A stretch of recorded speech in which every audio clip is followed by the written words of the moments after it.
What's up, everybody? Welcome to another episode of All Out War. I am Turner, and I am in the studio with Rosie. Was that like your record scratch? I don't know what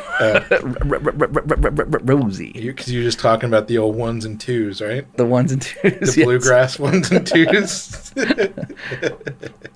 For the background, I just literally before we hit record, I was telling Rosie how I worked for like a week at a bluegrass radio station, AM radio station. And they spun records. Mm-hmm. That's how old you are. That's how old. That's how old they were. Oh, that's true. The tower was in the parking lot, like the radio tower was in the parking lot. You know what's funny? I'll tell since I don't know if you've ever known this about me. I don't know, but it came up recently at work.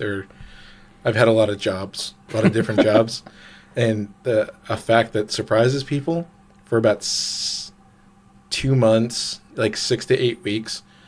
After the summer after I graduated high school, I worked at an international airport as a wing walker. Did I ever tell you about that? No. You know, the wing walkers are the people that stand out on the tarmac with the like glow stick things. Yeah. Little like light. Yeah, the light posts, and they're showing the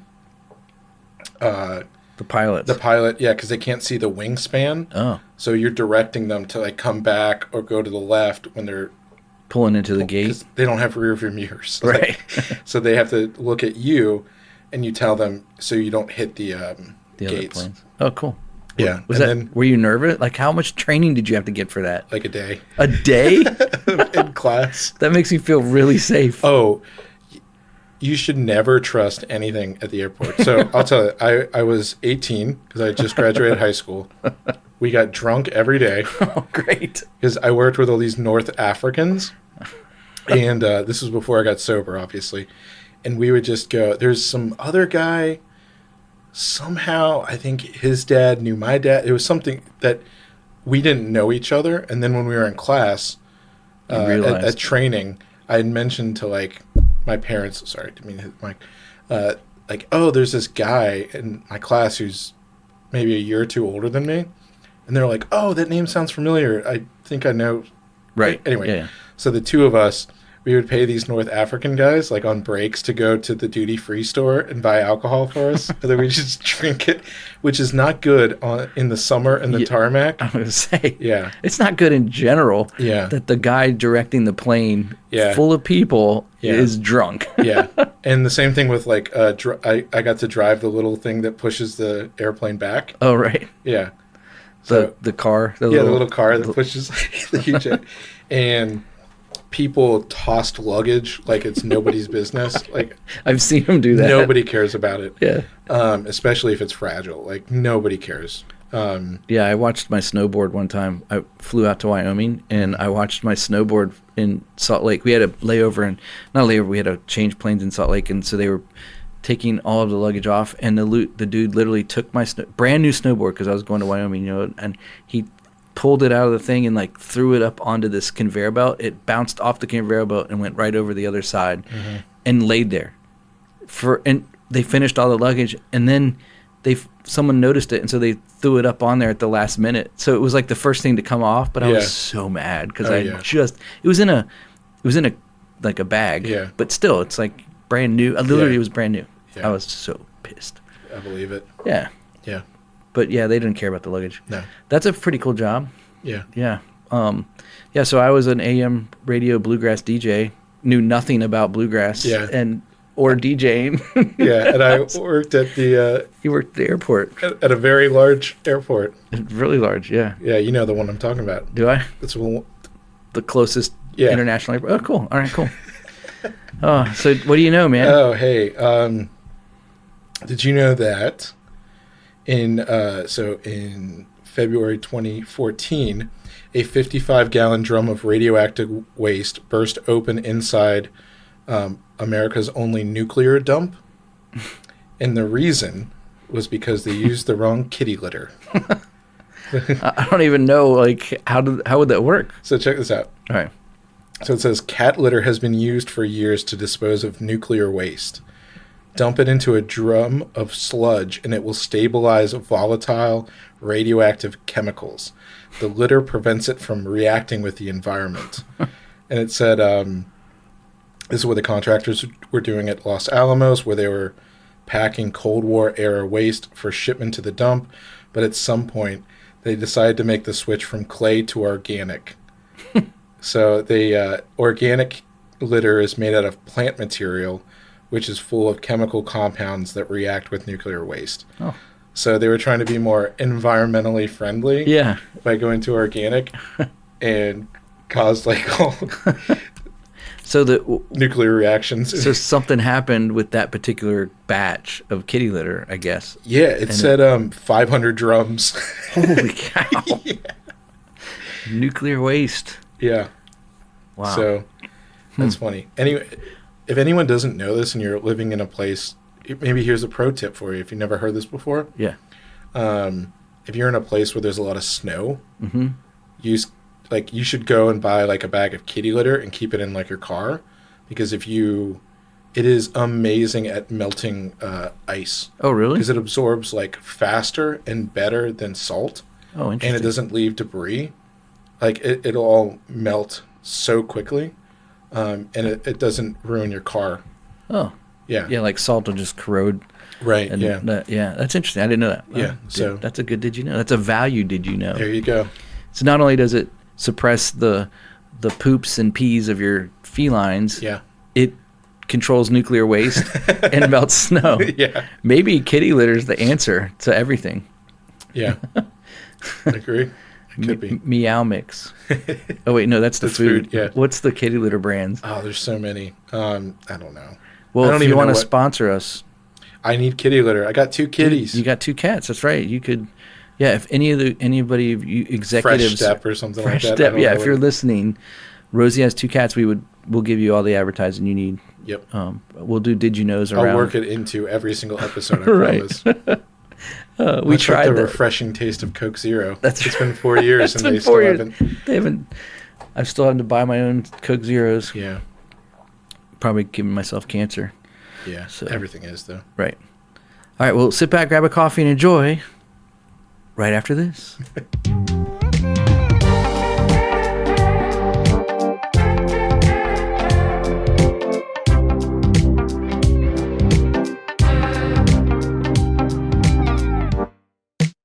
You're listening to the All Out War podcast.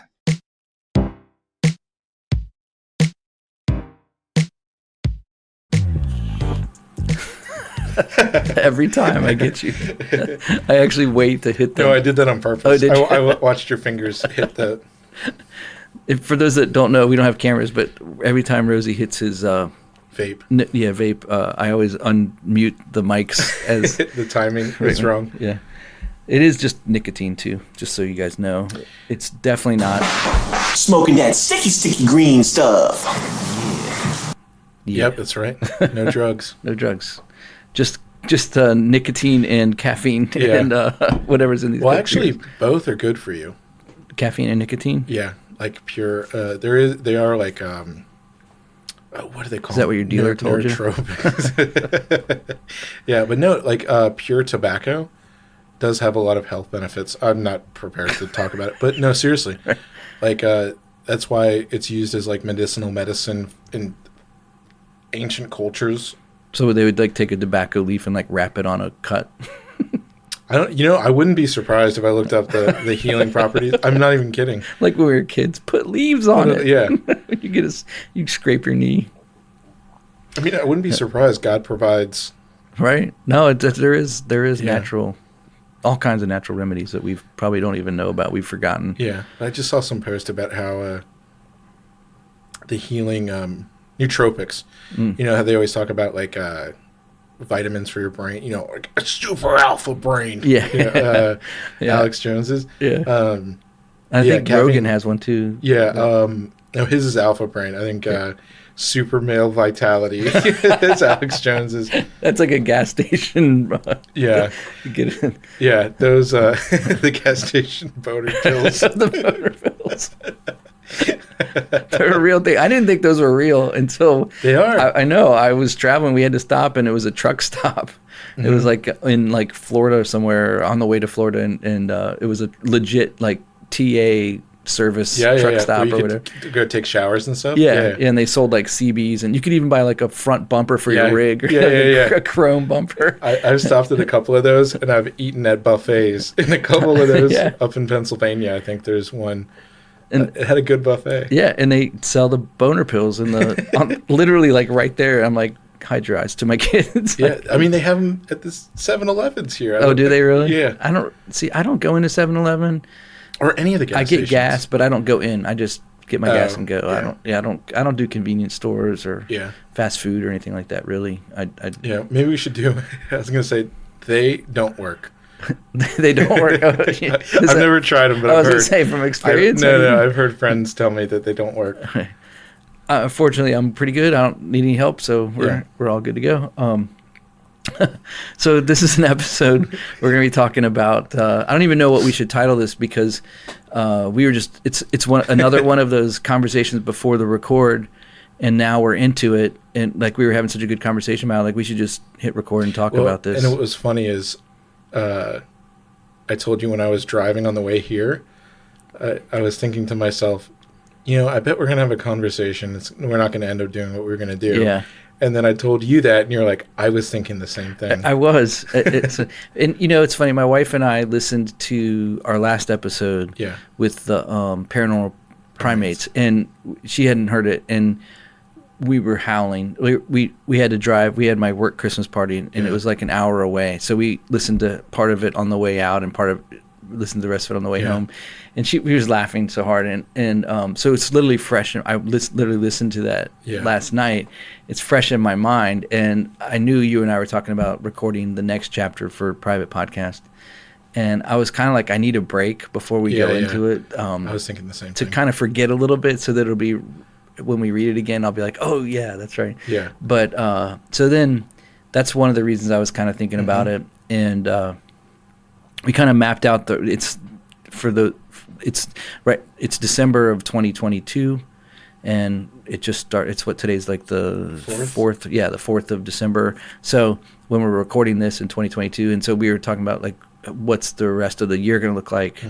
We might get one more episode in before the end of the year, just because of what's going on in our lives personally and stuff, and just the holidays. But so I'm glad this one kind of came up the way it is. So I asked you this question to kick it off, and the question that I had for you was like, do you think that all of media is conspiratorial, like working together? And then it kind of spiraled into like the Gutenberg press and like where media began, and the Bible and the writings in the Bible and spells. And so we just let's just kind of recap some of our conversation based on that. And so you had done you quickly Googled or whatever DuckDuck. I don't know what do you use, by the way? I do not use DuckDuckGo. What do you use? Google. I use Brave. That's what I just use. I just use the Brave browser, and you just search. Yeah, I don't know what their engine is though. I can't remember what Brave's browser is. I want to say that they. Well, I guess just for the sake of going into this, I don't know if I've talked about this before, but on air rather, is DuckDuckGo. I just remember reading within the last month or so another article that came out that they're selling people's data. Oh, great! So they all do then. Yeah, they got bought by an advertising company. I want to say like a year or two ago. I want to say. I want to say. Yeah. Don't hold me to that. I'm just talking out my butt right now. You really are. Yeah. But DuckDuckGo, basically all they do is act as like a proxy to your search. Right. So all they do is ask Google a question for you. Right. So it's not coming from Right, you. It's right. like me asking you to Google search something. Right. Yeah. So it acts as an intermediary. Yeah. Because Google is one of the only web indexing websites. Right. Or platform technologies, whatever the proper terminology is. And a web index is actually, they go and basically keep a record of, it would be like a phone book or a directory of everyone's name and address. Like, So if I want to know where Turner is at, you have an address. And Right. so I make note of that. And then anytime someone asks me, hey, how do I go see Turner? I say, here's their address. And then I connect you to them. Yeah. So DuckDuckGo doesn't actually do any of their own search. And that's a super generalized. No, you're right. You've got the phone book, and I'm coming, Right. and I'm You're saying, coming to me, yeah. hey, and I'm just connecting you Yeah. to. DuckDuckGo is just acting as a Middleman. step to ask me who the directory is. Bing does their own web indexing, Right. so that's why you'll get different search results. Right. Bing is owned by Microsoft. Right.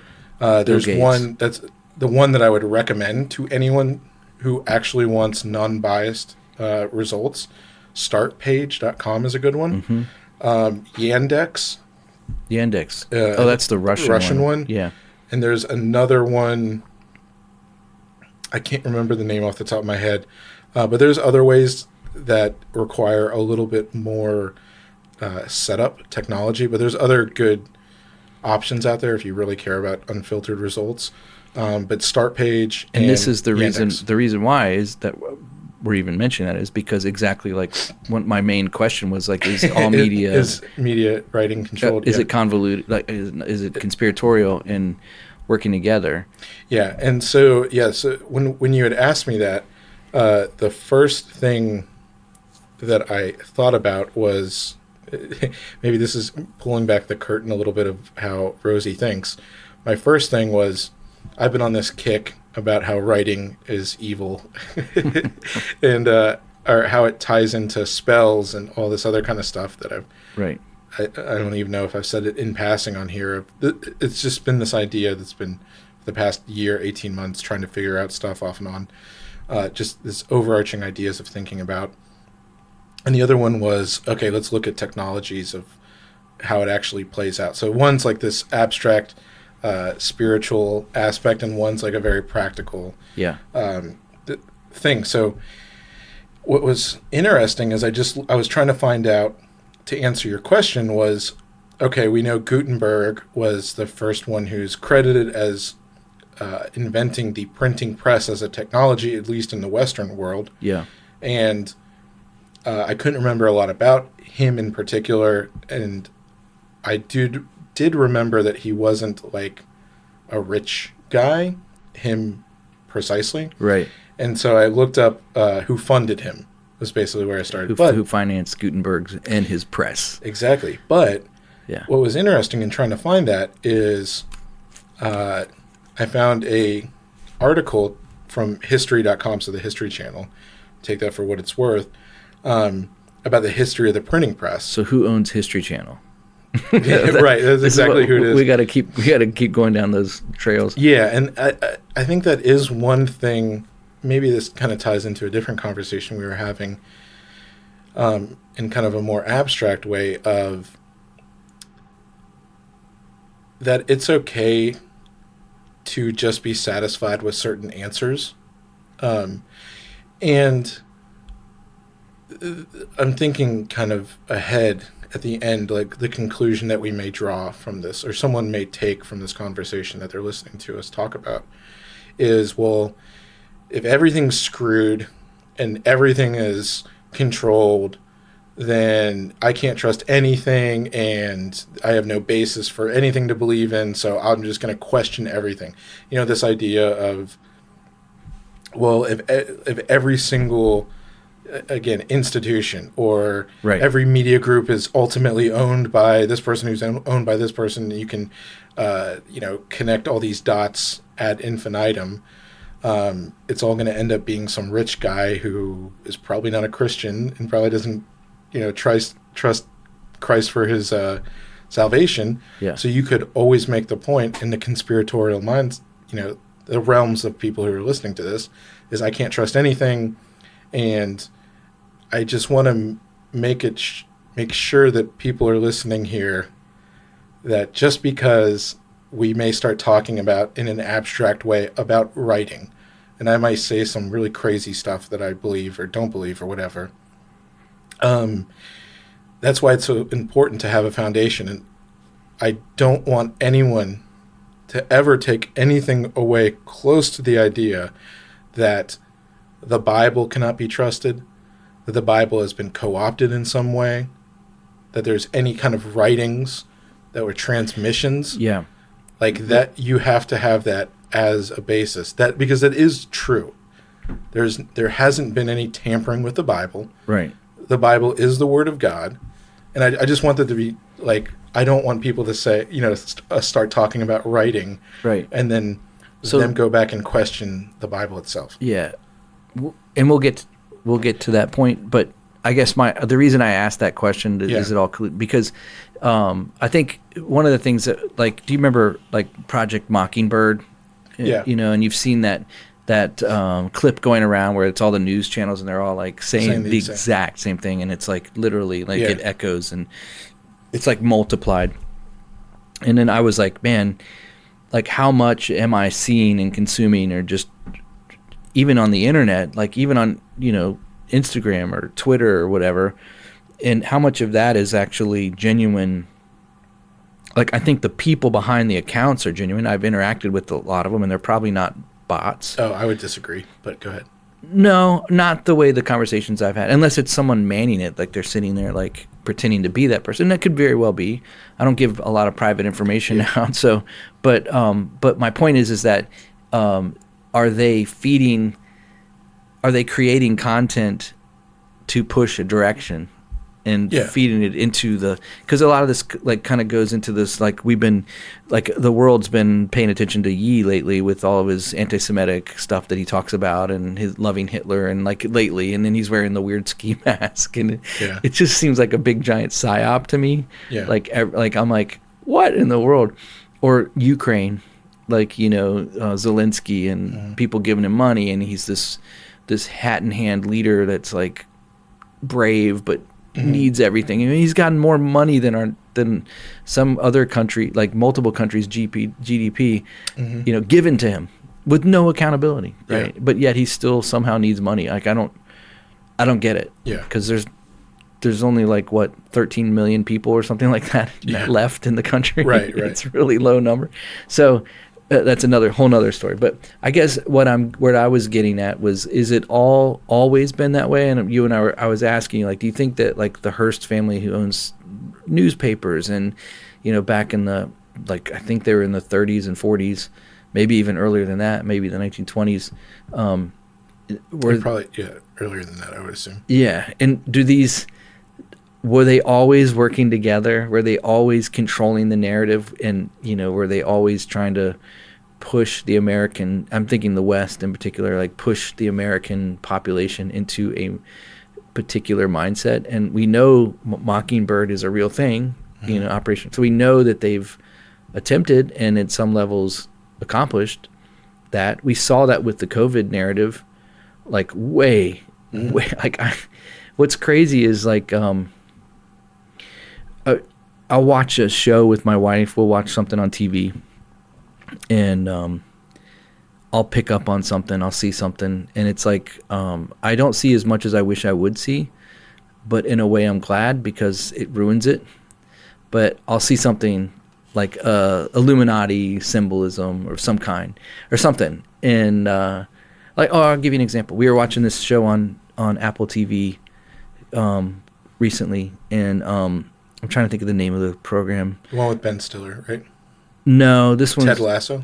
We did watch Ted Lasso, and there's actually surprisingly there's some stuff in there. I was like really surprised. You told me about that. But it was called Mosquito Coast. Okay. And we're in like the third or fourth episode, so it's still developing. But I did notice that on this one episode they kept showing this monarch butterfly flying, and it was like it was just like in the middle of the night.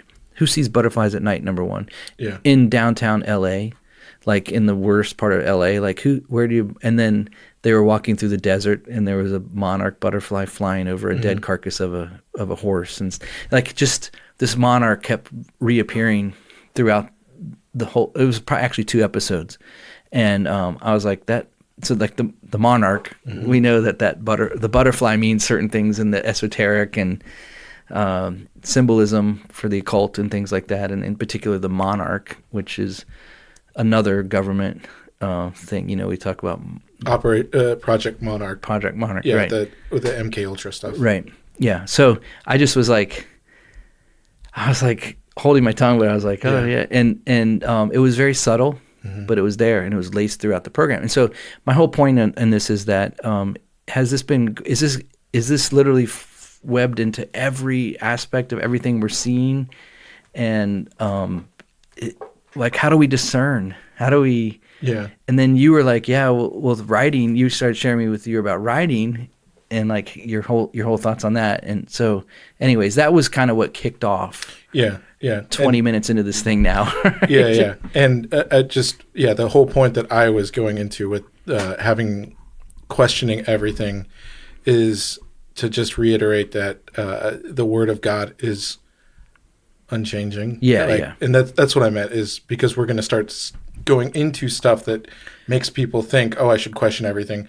And we've been seeing a lot of people recently. I think this is an overall trend. I don't even know if I don't know what I consider myself or call myself in the truth-seeking community or what.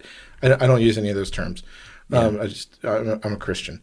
But like there's been these waves of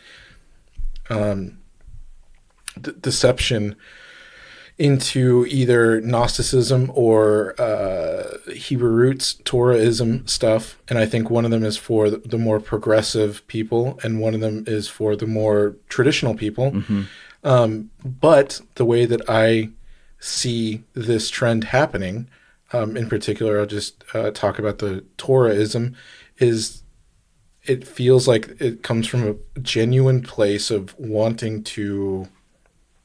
I'll say there's two ideas.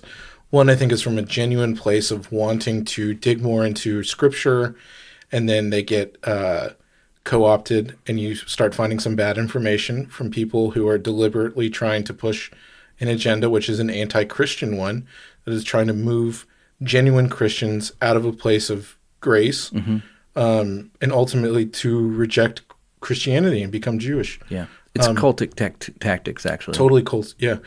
And I think the other aspect is people who we were talking about. I'm not going to say the name of the person who you start getting, I don't know the term, waking up, or you start becoming aware of all these things or the weird stuff, conspiratorial, whatever you want to say.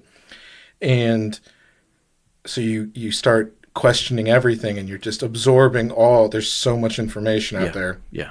And you're trying to discern, and especially if you're a newer Christian or you don't have strong gift of discernment, or maybe you're just kind of ignoring it when it comes to this. Yeah. Because you're just over-absorbed by this information, is that you'll just completely come across, again, some other bad actors who are putting out information that make you question, that seem to be along the same lines of information that you're getting about other groups. Yeah. So it's like, oh, I'm learning about the Federal Reserve and the founding of the Federal Reserve. It has all this evil stuff behind it. Or I'm learning about these secret societies, and there's these hidden codes and all this other stuff, and you have to question all these things. And then you find some information from some like jackass bozo who doesn't know what he's talking about. And he's like, oh yeah, Jesus Christ never existed, blah, blah, blah, blah, blah. It's all Gnostic, like this, or Christianity is or the way he words it, though. So like he words, it's very similar to the way Satan worked in the garden. Yeah. You know, he repeats what God says, but in a twisted manner and not completely. So it's partial truth, which is worse than a lie in a lot of ways. Right. An outright lie is better than a partial truth, because a partial truth actually you will grab onto, because there's parts of it and especially in Adam and Eve's case, they actually heard God say, they just didn't remember it correctly. Yeah. And they were deceived. But so it somehow, that partial truth finds its way into your algorithm, whether it be a spiritual life or whether it be on Instagram, in reality or whatever. Yeah. And that partial truth is interesting enough that it pulls you in, and then next thing you know, you're down that rabbit hole. Right. Yeah. Yeah. That's exactly it. Is you start questioning things I'll just say it outright. Christianity has been under attack literally since the inception Right. of it, The beginning. from the beginning, Yeah. and it has never let off. Like the persecution of the church in Well, the birth of literally Christ. every single aspect. Every single aspect. Yeah. Since the beginning of the birth of the church, since Jesus ascended, like immediately No, after that, from the birth before, of Christ, Yeah, Herod tried to kill all the babies Right. under 2 years old. Yeah. After he had found out that Christ had been born. right. So even before the birth of the church, is. So that being said, just that when you realize that no other institution, no other belief system, no other anything, nothing ever, I want to say no other truth, but there is no other truth in the same way, Right. because There's one Christianity truth. is the only truth. Right. Nothing else, no other aspect of anything else has ever come close to the scrutiny and attack that Christianity has, that the Word of God has, that the death, burial, and resurrection of Jesus Christ has ever had. Yeah. And they've never, like, here's the biggest thing. They've been attacking it for 2,000 years, and it still is growing and thriving. Anything that's had its entire existence threatened existentially on every single level of every single aspect of it, and it withstand, nothing has ever withstood that long, Right. of that amount of scrutiny. Yeah. So it's true. So I just wanted to like preface, I felt like it was very important to make sure. So if you are like new into this, or you're hearing stuff, again, right now we've it's funny because we've been doing this podcast long enough, almost 5 years now. Wow. Is it? Yeah. I Yeah, guess so. almost. It's been like 4.5, 5 years. Yeah. It's funny to be able to, from, I guess, just, I hate using these terms of putting myself, we've been witnessing the realms that we wander in, Yeah. like these kind of things, the conspiratorial realms or whatever. And first there was like this wave of like Gnosticism. And I don't think these are new. I think they're just, the devil's like, throw in the Gnosticism, and now he's like, throw in the Hebrew root stuff. Yeah. Throw in the Judaizers. Yeah, throw in the- it just just replicates or just switches, Right. goes back and forth. But it went from like this love and light with the QAnon stuff that was really new agey and Age Gnostic. of Aquarius. Yeah. Yeah. You saw that kind of rise, and that's kind of fallen. Mm-hmm. And in its place of like deceiving, I think, genuine Christians, and now it's been this Hebrew root stuff that is, again, it's all attacking Christianity. And so that's the only reason I just felt important to reiterate before we get into this. Yeah. Again, that if you start diving into this, and when we start talking about, the idea that so you asked the question of, has media always been contrived and been used to push an agenda? I think so. Yeah. Yeah, I would say so. And I would go a step further and, say, go crazy. And, the act of writing and media as a whole and all this kind of stuff is just very bad and is evil. But at the same time, like looking up, okay, let's just move. I don't know how to like stop that and then move into next place. So I'm just going to move into it. Just segue in. Yeah. So here's my good segue. So when I started looking into the Gutenberg press, so again, history.com said that there was, it says, no one knows when the first printing press was invented or who invented it, but the oldest known printed text originated in China, during the first millennium AD. China. Yeah. It says, First millennium. yeah. AD.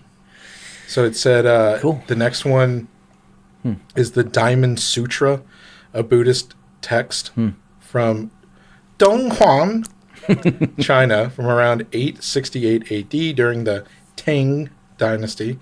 Is said to be the oldest known printed book. It was used with wood text or whatever. And then I'm just going to skip because there's a bunch of Chinese people.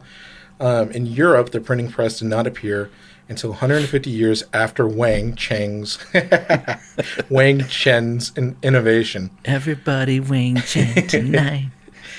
It said goldsmith and inventor Johannes Gutenberg was a political exile from Mainz, Germany, when he began experimenting with printing in Strasbourg, France in 1440.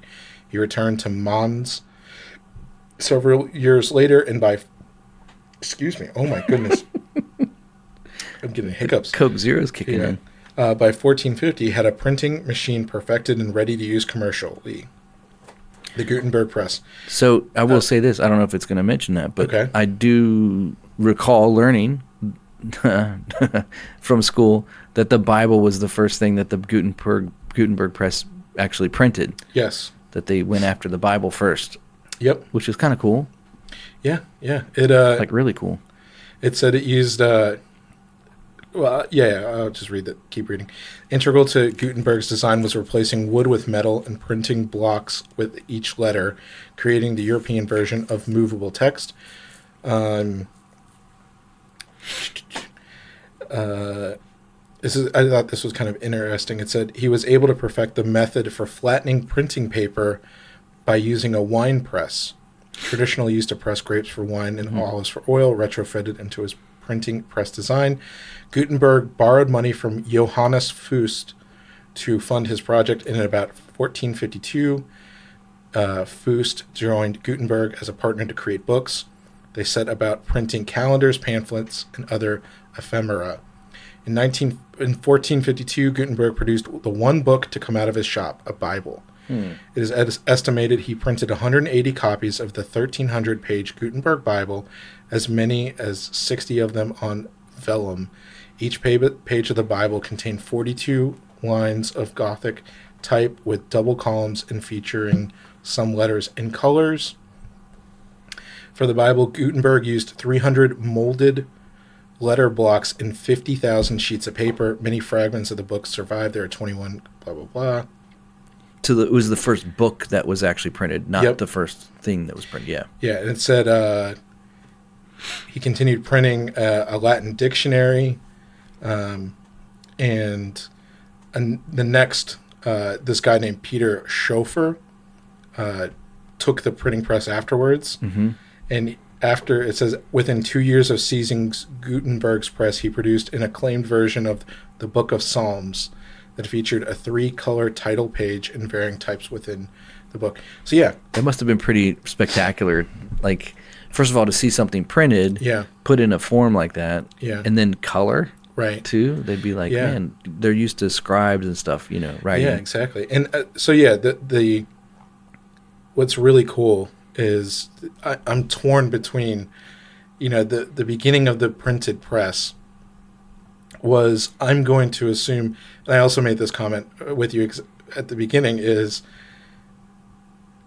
would I think that the printing press was a good thing? Because basically you would ask, well, who funded it? Like, was it a good thing? Right. And as a Protestant, I think that yes, this was a good thing, because as a result of Bibles being printed in the common tongue, that was another thing. Yep. It was able to be read by common folk, and it didn't cost so much that there was only one copy that was chained up to the altar or whatever priests read from in the Catholic Church, is so that everyone could have access to read the Bible Yeah. for themselves, interpret it. A copy of their own. Right. And that led to the Protestant Reformation. So It helped, as a yeah, for Protestant, sure. yeah, I would say it was a good thing. If you ask a Catholic or an Orthodox, big O Orthodox, they would say, I'm guessing, Johannes Fust or Gutenberg, they were Freemasons that were, Right, yeah. this was all a plot to destroy the church, and this was an evil thing. Which is insane to think about. Yeah, everything gets blamed on Protestantism and trying to destroy the church. From the Catholic From the point of Catholic view. point of view. Of course. But yeah, so I think that this was, and this started the discussion further on of, I think that God used the Gutenberg press to, basically in the 1400s. So he's been seeing 1400 years of, not that long, because, early church was okay. They had some problems, but, the Catholic Church didn't become codified until, the 300s or so. Yeah, late Right. mid- So 360, for this, 370. I'll just say 1,000 years. of the Catholic Church is ruling and reigning, and all of their evil popes almost from the beginning. Like I think it was. Well, they there's a claim couple- Peter to be the beginning Right, pope. right. That's what they claim. But Yeah, but in actuality, yeah. there was some good ones, and then they very quickly became very bad. Right. Anyway, the whole point I'm getting at is that I think God saw a need for reformation within the evil church that was the evil Catholic Church, which was barely a church. It was just a warlord, Islamic version. I mean, it was like Constantine, Roman. It was Yeah. it was co-opted by the right government. by the political. Yeah, so that's what I mean. It didn't become a church. It was so intertwined that it was a mob rule. A mafia basically. Yeah, yeah. Who could decide. They'd raise up kings and they'd destroy kings, and all the popes were not all of the popes, but many of them were just having crazy sex parties and worship. Like some of them sacrificed to idols. All kinds of crazy stuff. Yeah. There's So I think- there's literal underneath the Vatican. Yeah. There's literal tunnels that have rooms that were used for sacrifices. Yeah, and To idols. right. Yeah, yeah. From Animal sacrifices. animal sacrifices. Yeah. I think human sacrifices too. but- Possibly. yeah, I mean, there's a good. There's a bunch of bones down there too. Yeah, there's a book. Malachi Martin was a Jesuit priest. I think he came out in like the 60s and wrote it, but he wrote about even currently having human sacrifices in the Vatican. Currently, Yeah, back in the 60s or 50s. Yeah, which is contemporary. yeah, contemporary. If you want to read that, it's called Hostage to the Devil, but totally opposite. Anyway, so my view on the printing press was I think God used it as a good thing to lead to the Reformation and, set his people free. You know what I mean? In the same way. And so kind of going back through that, one of the things that I thought was interesting, and you can hop in here, is Yeah. I've kind of said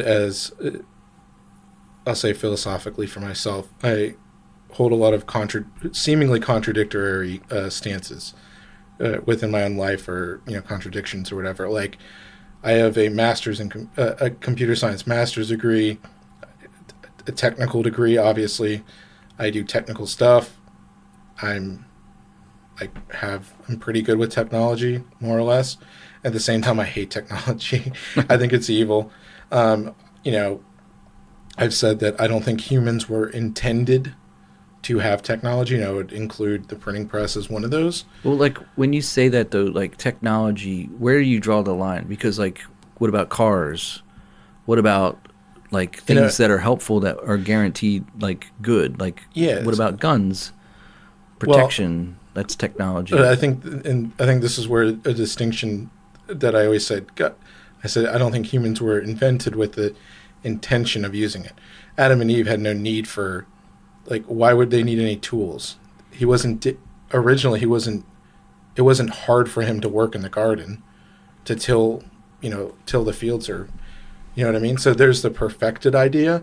And then I think that's what this whole idea that I'm trying to weave is. There's God's ideal, and then him stepping in to kind of use a tool or technology. The perfected became perverted. Right, exactly. And So God will permit it and then use it. exactly. And see, I get that, and I can see your train of thought on that. I don't know. I think there may have been tools in the garden. I just don't. It's still a ground, even though there were no thorns and thistles. It still needed to be tilled up. So, like, what do you use? A rock? I think I like to imagine that Adam would come up and is like, "Hey, I need these I need some troughs dug, or, Trenches, yeah. trenches. Hey, rhinoceros, can you come over here and just use your horn and Right. scoop it up or something?" I kind of imagine a more magical place like that. Completely unbiblical. I mean, Right. there's no basis for that. Right. Much in the same way of I have no basis for Right. believing that technology, other than the fallen angels coming down and teaching. Well, that's the people thing. technology. Is they did. Yeah, we know that through And Enoch. one of the things in that, so I'm not just saying all this crazy stuff to say crazy stuff. He also it talks about the angels coming down and teaching them Magic. Yeah. And so to go back to this whole idea is, and this is where I kind of asked you, basically, again, kind of taking back this larger idea of God's will and the ideas and the information that he wants to get across to the rest of us contemporaries, through the Bible, how we view it now, is that I think humans were always oral tradition was such a big thing, and it is so important, and I'd say it's vital. It's not a salvation issue, a salvific issue. Salvific, yeah. To believe, you don't have to believe exactly how I'm going to say it, but I think it is very important to have faith in the oral traditions of Enoch and Noah and like all these people and Moses that were writing the books, like this history. If you believe that during the time of Moses is when Genesis was written, well, Moses wasn't around, Right. and now God. And I'm saying, So there's a couple theories around that. Okay. If I can kick that in. yeah. And I'm not sure where I stand on it. Okay. But one of them is that when Moses was on the mountain for 40 days and 40 nights, when he was up on the mountain and he was with God and he got the 10 Commandments, he also was given and told the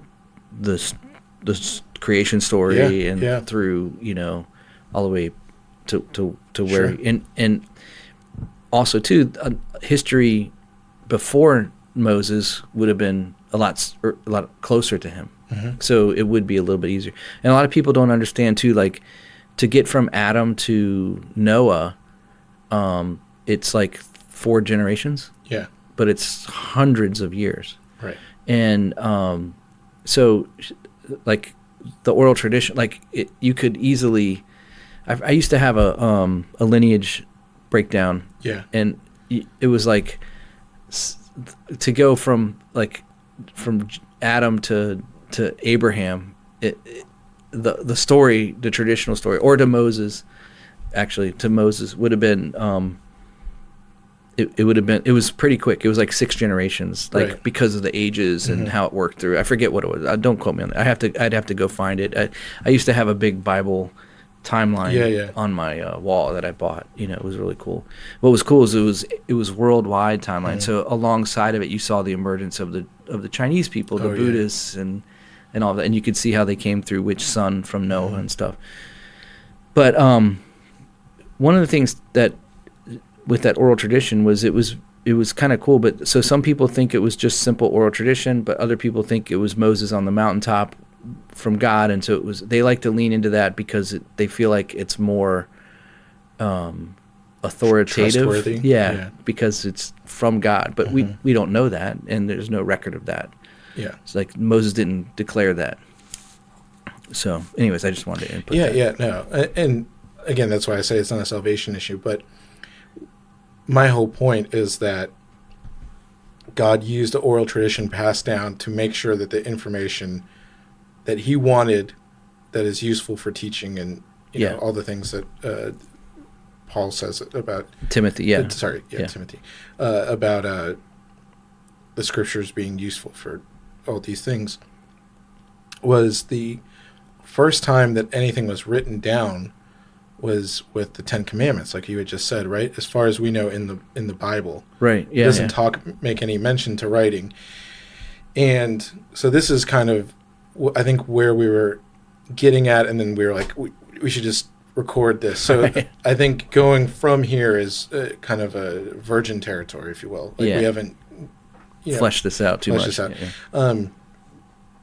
But my idea with the power of writing is that I think that so first of all, if you were to read it, because I did a Google search real quick, and I looked up the magic of writing, and I was looking for honestly, I was looking for a real quick crazy conspiracy page that was like, oh yeah, well, like backing me up so I can point to some examples. Right. Examples such as like you're using a pen to spell a word, like even in that. The pen's like a wand. The pen's like a wand, yeah. and you're doing that. But the whole idea that So in Google searching for the magic of writing, there is a lot, and I can speak from personal experience as well. I've actually suggested to other people that have come for other reasons, various reasons I've said, I don't really understand why, but I know that there is a big difference between typing out notes on your phone or your computer and physically writing it on pen and paper. Yeah, for sure. And I think there's a more Like journaling. you mean? mystical, yeah, but I think that there's a more like pure spiritual sense of using there's no intermediary medium of using a computer. Like a computer, I'm typing with keys and I'm putting it into some silicon microchip that's using glass and lasers to reflect some character that I'm writing. But I really haven't brought it into like existence, not in the same way of, because it's in my eyes, it's still trapped into this demonic machine, like to not go into a whole rant about how computers and microchips are demonic. But I think that there's something very spiritual about the physical act of writing, of putting pen to paper, and the essence behind it is you're taking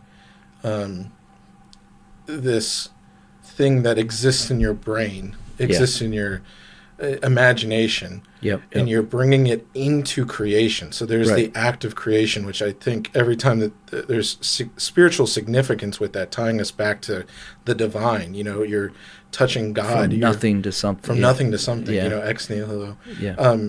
And so I called it alchemy. It's like alchemy. It's alchemy. Yeah. Yeah. So I think that is a very important thing, and I think that's why. If you read, I'm trying to preface that by, I don't like the way I worded that. I don't recommend ever reading obviously evil books, spell books, grimoires, or things like that. Right. I've read enough about grimoires and stuff from people. I'll let other people read that stuff and then tell me what it says, and if they seem trustworthy, I'll take their word for it. Yeah. But I know a lot of things that happen with spiritual rituals, satanic ones or whatever, witchcraft and stuff, involves, marking symbols on their pages. Yeah. And that's the act of calling up something because you're that symbol, saying their symbol, but you're putting it into reality. Gotcha. Yeah. And so there is a whole thing about writing words and this kind of the power behind writing symbols and words and creating out of nothing. Right. And so I thought it was interesting, and this is where you can hop in, is I was trying to figure out how we can square the two of that. The first time that God actually inscribed stuff, and I'm just going off the basis of the Bible doesn't talk about there being writing beforehand. Right. And so just for the sake of this conversation, I'm going to assume that they first written down things that the Bible cares about or makes mention to are the 12 commandments. 10 commandments. Oh my God. It's 11 o'clock at night. I'm sorry. I'm slipping. And I wasn't prepared for this. Sorry. I should know that. That's fine. 12 tribes, 10 12 commandments. Tribes. 12 steps. I get used to saying that. There you go. You're right. So God. So I wanted to talk about the importance, and you brought up some amazing stuff with this, of this idea of there having to be a particular time, and there is a particular set of things that had more meaning to humans. Like it's not just God saying, hey, write down, my favorite food or something like that. Maybe that's important too, but yeah, it's more important. Well, So I am thinking through. There was when Cain had a mark put on his forehead. that's true. So, but I don't know what the mark was. We don't know if it was just a smudge or if it was like a Red hair. a scratch across his head, or I think they made him a ginger. they put a big L. Yeah. They made him a ginger. Come on, man. Look, my daughter's a ginger. I know. I've got ginger in me. Yeah, I mean, very well could have been. But then you move into the book of Exodus and you get with Moses, and that's where you see the first kind of codifying, writing down. And God's laws, they start with the Noahide laws, which were global. They were literally, when Noah got off the ark, God... Well, Adam. Well, yeah, there's the Adamic laws, which after he got out of the garden, they were done. So then, because you have the law of don't eat from this tree, that tree, so they get banished. And then there's kind of this phase between, and then you have Noah. And then after Noah gets off the ark, there's the Noahide laws, which is it's the general don't kill, don't lie, don't steal. It's the general kind of rule of keeping order. And we could go into those at another time. But then God codifies a specific group of commandments for a specific group of people, individuals, for them, that he wants them to keep, and it would be for the people of Israel. And so he gives them the 10 Commandments. But he writes it on stone, which is really interesting. And it's one of the first times we see writing expressed in the Bible, that's what made us think of it. And I always think he's with his finger, he writes in stone, which is it's kind of significant. So in looking at it from a New Testament, from a New Covenant, mindset, we see the 10 Commandments. They're written on stone. They get broken. The original ones get broken, which is crazy. He has to get another set, which is interesting to think about. But he writes with his own finger on the stone, and so it wouldn't be able to be copied.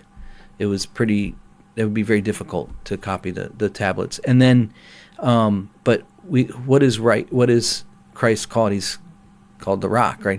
Jesus is our rock. And so he writes them on a stone, which a stone comes from a rock, right? And on these tablets. And to me, it was like Christ is the only one that would be able to keep all of those commandments.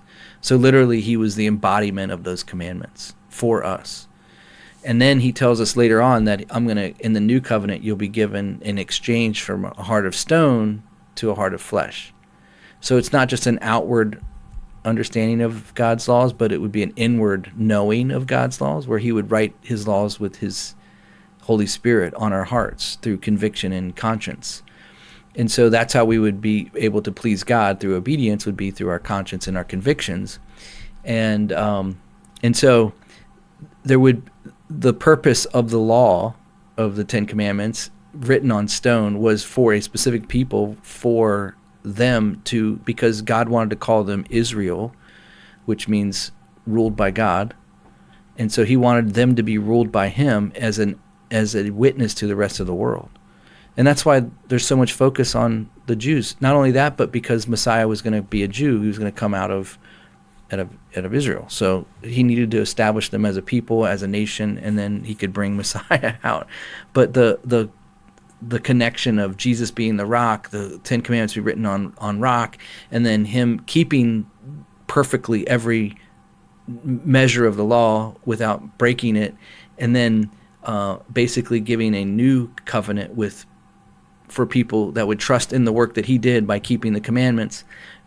We would get the Holy Spirit, which would give us a heart of flesh versus a heart of stone, which he said. And it's funny how whenever the Bible refers to an individual, he says they have a hardened heart. Pharaoh hardened his heart. It's like going from that ability to know God and his what pleases him, to hardening your heart to where you don't any longer, because your heart gets hardened, and so you can't. I think Paul likens it to being seared. Your conscience gets seared, so you have like a conscience that is no longer able to have feeling. Mm-hmm. The nerve endings are burned and seared, and so they don't have any ability to receive what they should receive. And so that's an interesting just concept thinking, like what I was kind of thinking through. But another thing that I was thinking about too, Rosie, was when we had Ken on about the Dead Sea Scrolls, they used to write out that oral tradition after in the second century or Second Temple era Jews, they would read from scrolls, and those scrolls would be on animal skins, and they would write them out, and then they would preserve them. and they would have to rewrite them a bunch because they would go bad, and then some of them were on papyri and stuff.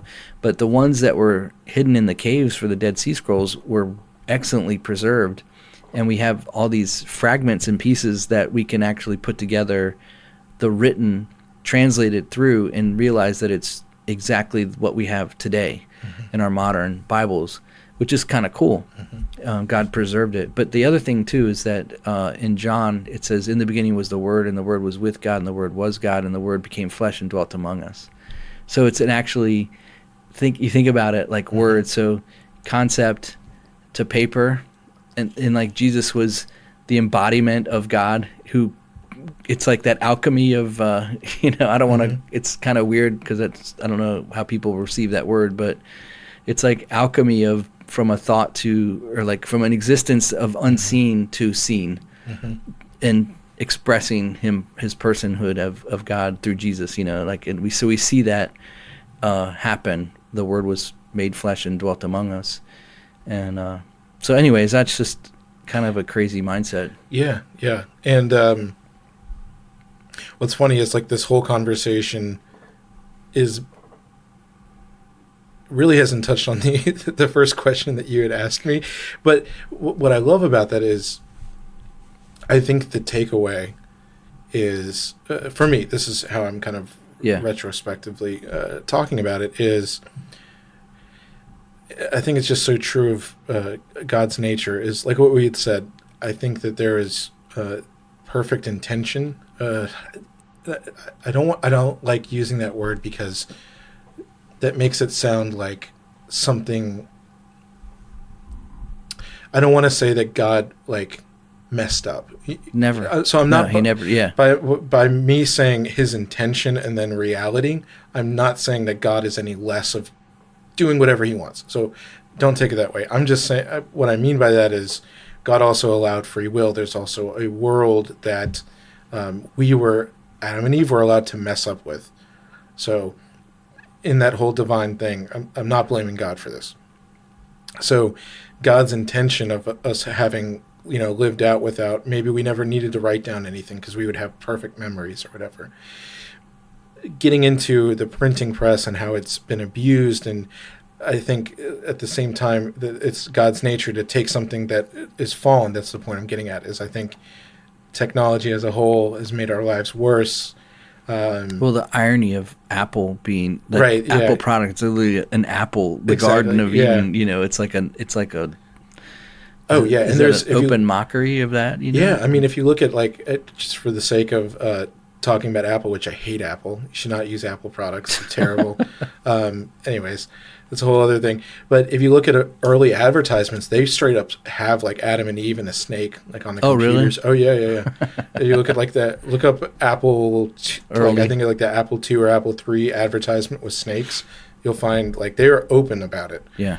And they have the rainbow. That originally was the rainbow. Yeah, I remember that. Apple. It had the shades. The old Mac. Yeah. Yeah.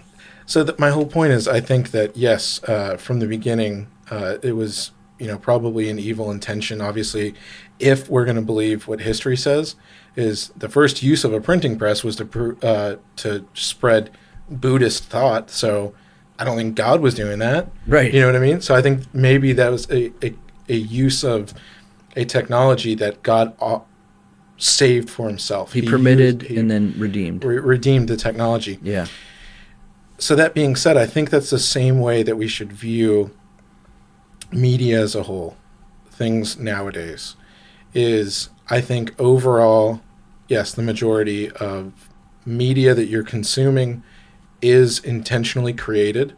I think that intentionally created to a ridiculously, I'm not going to say human beings are like we're just monkeys and we're very simple to figure out, but I think at the same point there is a lot that of human psychology that there are certain things that we as human beings gravitate towards. So pretty colors, or something like that, these kind of psychological things that draw our attention or repulse us, these innate things, I think are being used and psyoped not just by government organizations, not just like the CIA or like that. Advertising companies, Exactly. corporations, Anyone that has to make money or wants power. That's basically the two things. Yeah.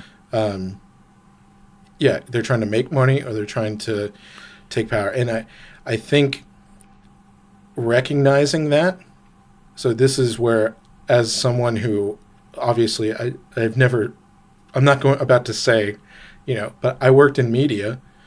You did. I worked in political media for 5 years, and I understand this stuff.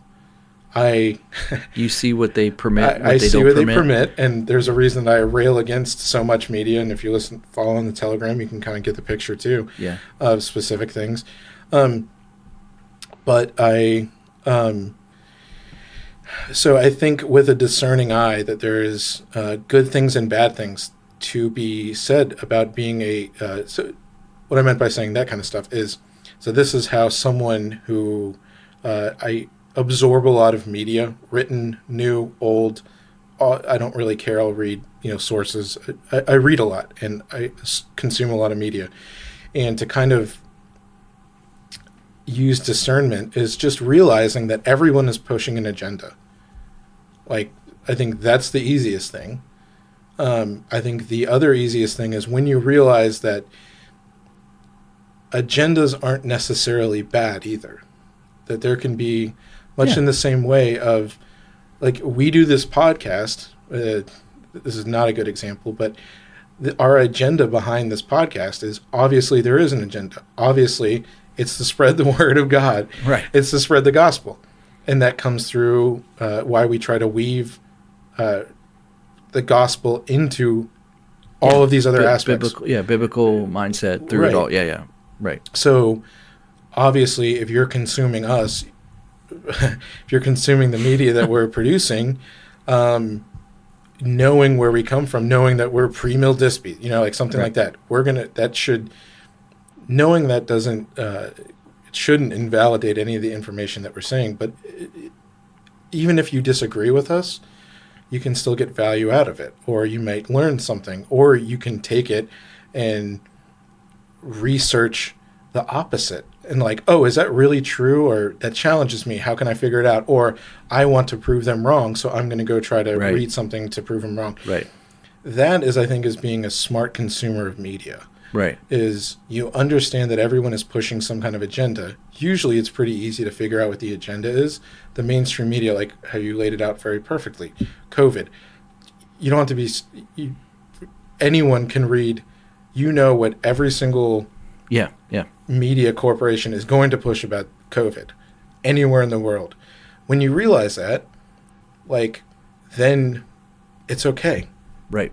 You're right. You just know what they're doing. You can see through the spell, if you will. Right, exactly. And this is why on our Instagram, sorry to interrupt you, but this is why on our Instagram, whenever I post a something news related, I always put the link on. If I can find the link, I'm going to put the link on. In fact, I try and pre-read whatever I post, so I know that what I'm putting up is actually legit and not some weird clickbait or something like that. That's why I try and do that, because I want people to be able to read it for themselves, see it for themselves, and come to that conclusion, on their own. Yeah, and I may get slammed. People may not want to hear this, but there is use in actually reading mainstream newspapers. Like, if anything, it tells you the temperature of what's going on, what they're trying to go towards. Yeah, very much so. But the thing is there's oftentimes, I'll use this for. I was going to think of a good example that I had brought up. We were talking a couple months ago about something, and so I'll just preface this by saying, ever since I left that media company, I am intentionally remaining ignorant. Right. I am not reading anything about politics anymore. I don't care about it. That kind of stuff. The only way that I find out about current news is my friends telling me about it and send it, like, in group chat. So I stay relatively up to date, but I don't seek it out. And I remember there was something that was in the news that all I had been seeing was right-wing, like non-mainstream publications. And I'm not talking even about like non-mainstream right-wing con ink, conservative ink like The Blaze or Daily Wire or Daily Caller or any of these companies, like these. It wasn't even articles from them. I was reading like people that that really were digging into, those kind of sources where they're third level down. You have the mainstream, then you have like, openly partisan by meaning of like BuzzFeed and like right. Daily Caller, left and right. And then you have all these other more independent journalists that are below them. So I've been seeing all these articles from these people that are supposed to be, we're not con ink, we're not mainstream, I'm just a guy, digging into the news. The whole point is I had been keeping up to date from people who had only been reading these, and I've only been reading articles from people because they're trustworthy. Come to find out, we were talking about an incident, and I was talking with my dad, and my dad was like, oh yeah, well, here's this all information. And I'm like, I never heard anything about that. And he's like, oh yeah, it's like being reported everywhere in the news. And then I started reading back into it. Do you know what I'm talking about? I can't remember, but I remember the conversation, but I can't remember exactly. Where there's this whole thing that changed the entire story. Right. And I was like, why is no one down here talking about all these other points? And nobody up until like the AP, which is, the Associated Press, they're the ones that basically write just the facts. Supposedly. Right. And then it gets disseminated down. But there is a whole aspect, and it turned out to be true. It's completely true. That was only getting reported in the mainstream media. But none of the other ones. And so interesting. Must not have fit their narrative. It didn't. And as soon as I tell you off air, you're going to be like, oh yeah, I remember hearing that. Yeah. And so my whole point is basically whoever it is going to push an agenda, and by only reading one side of it, you're not being a smart media consumer. Much like in not being able to, if you never question things about other people's faith or your own faith, or you don't dig into the Bible and study apologetics questions, you don't have to go crazy, but like we're called to, be prepared to defend the faith when we need to, or use knowledge to defend what we believe in. That you should take that into all aspects of everything else. Yeah. Like where do I view these things? And at the same time, and this is where I'll finish with how to be a safe media consumer, is have a set of opinions or views, research why, and for and against. Why should I believe these? Here's things that back me up. Why should I not believe them? Here's things that attack.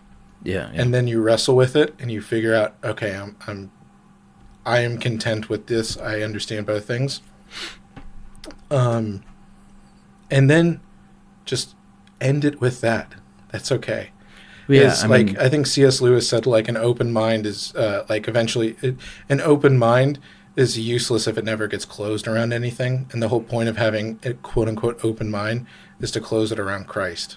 I'm paraphrasing and expanding upon it, but that's the whole thing is. So I would say, once you learn, like you're talking about safe consumer or whatever, once I learned to listen, and also too is knowing that, once you learn the agenda, you can read, you can see, I can literally, it's like anything else. Like you have a conversation with somebody, you can tell what they're into, right? By what they like to talk about, right? And once you realize, on the news or any type of these Instagram people that you're following or whatever, once you realize what they're into, why the angle they're coming from. Anyone that follows our Instagram would realize pretty quickly that we're about exposing the lies of Satan and the evil that is prevalent in our culture today, and responding with Christ as the answer. Yeah, that's pretty simple. So once you know that, anything that I post on Instagram, you're going to know, oh, okay, so they're coming at it from the angle of Christian or conspiracy or whatever, but primarily Christian. And so I think once you get that, you start to build an understanding of how to interpret what you're hearing. Yeah. And it takes a minute. But it's so funny, yeah, like my in-laws, they are just normies, as we would call it, right? And some of my in-laws are normies, as they would be called. And you go and they might have the news on, and it might be like mainstream MSNBC or CNN or something. And I hear it, and like within like 30 seconds, I'm just like, oh goodness, can you just turn it? This is crazy. And but then the same thing happens when I put on Fox. Yeah. So it's even harder to do that.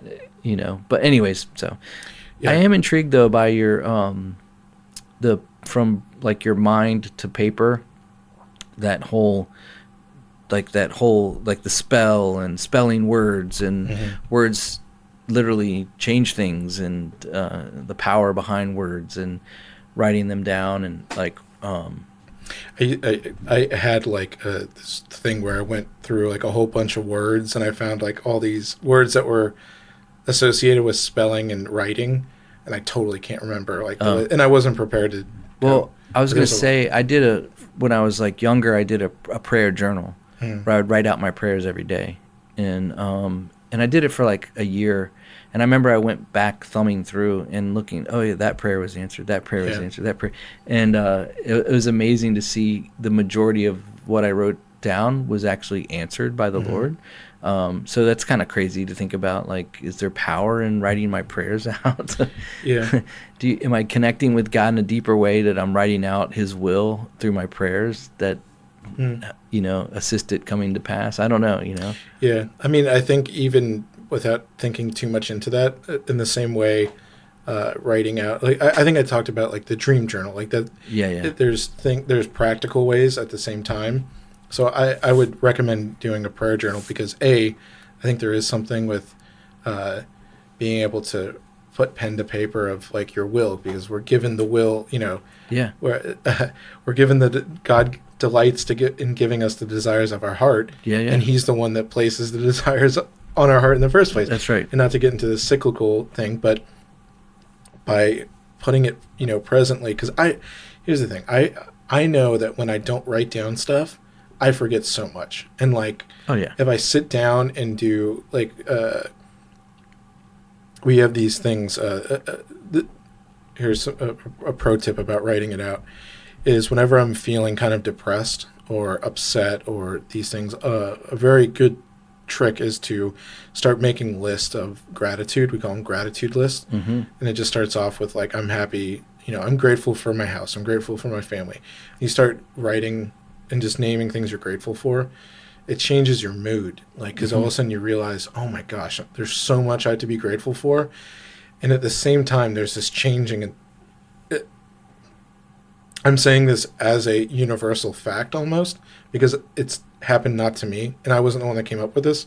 And I know this happens to literally every single person that this ever happens.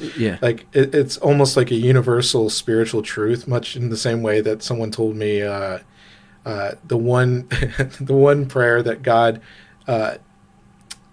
always answers, and always answers quicker than you think, is praying for patience. So if you pray for patience, that's the one that God takes very seriously.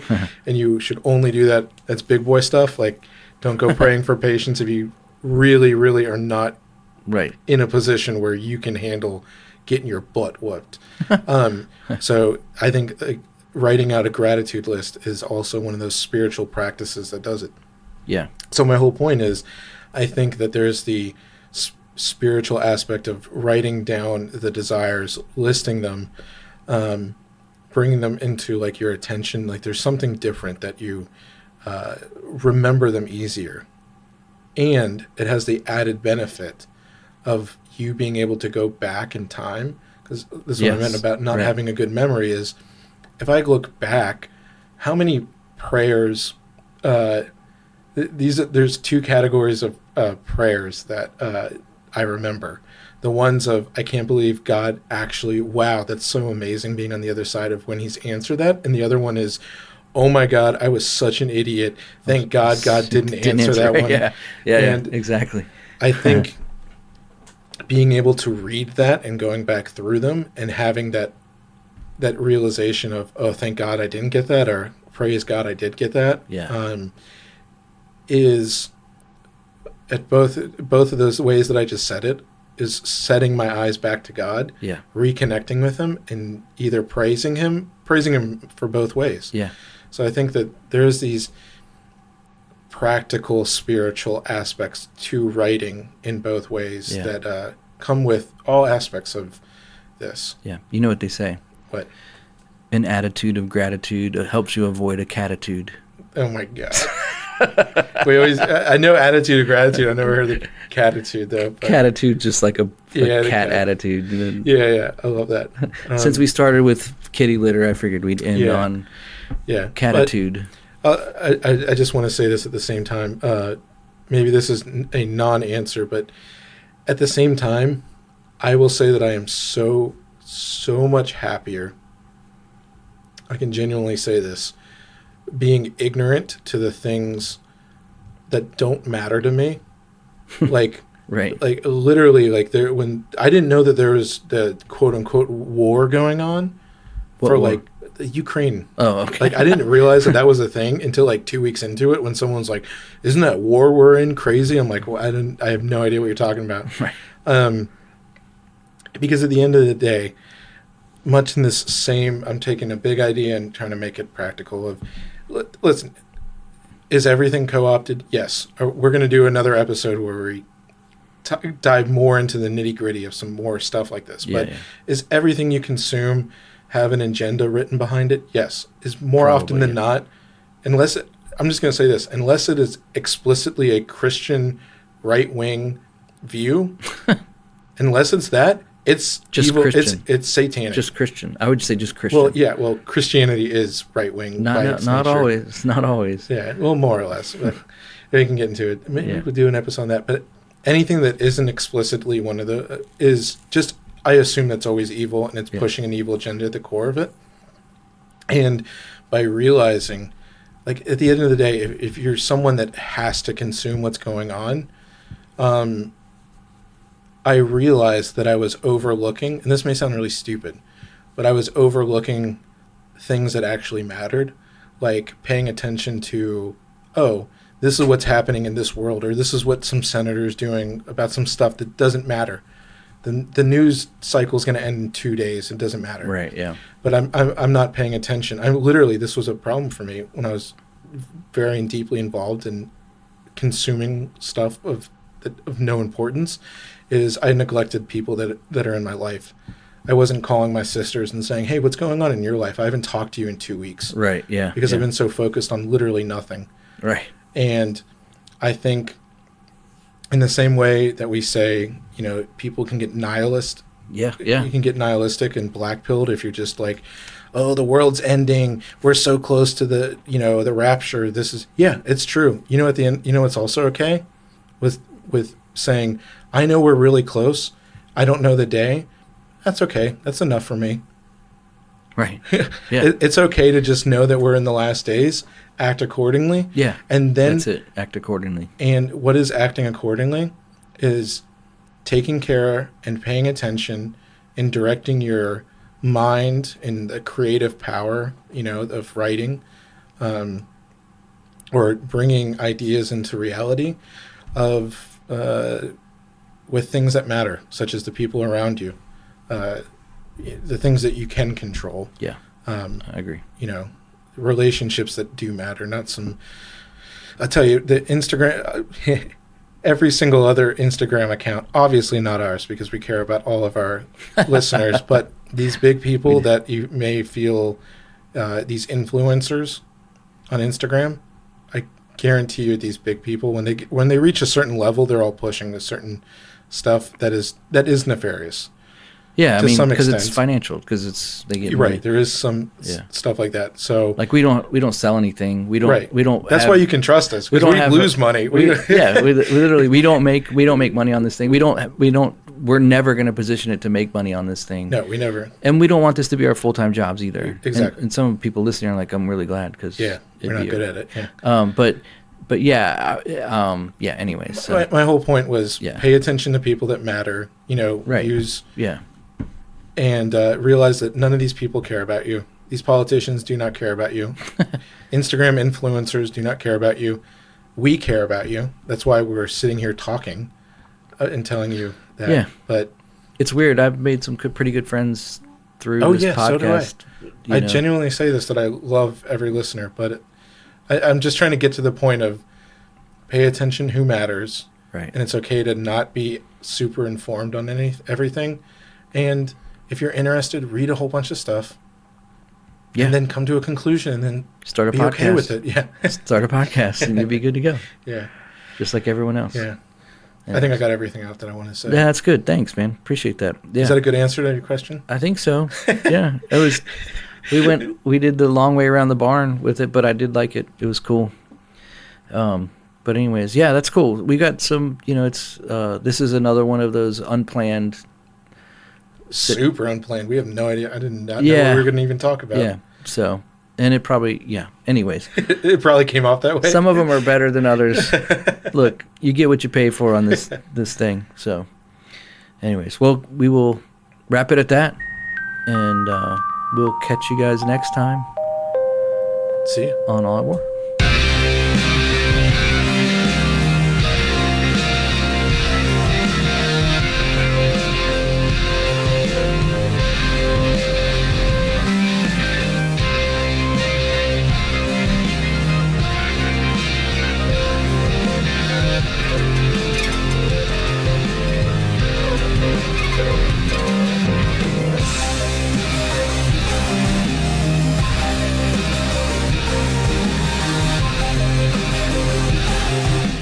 Thanks for listening to the All Out War podcast today.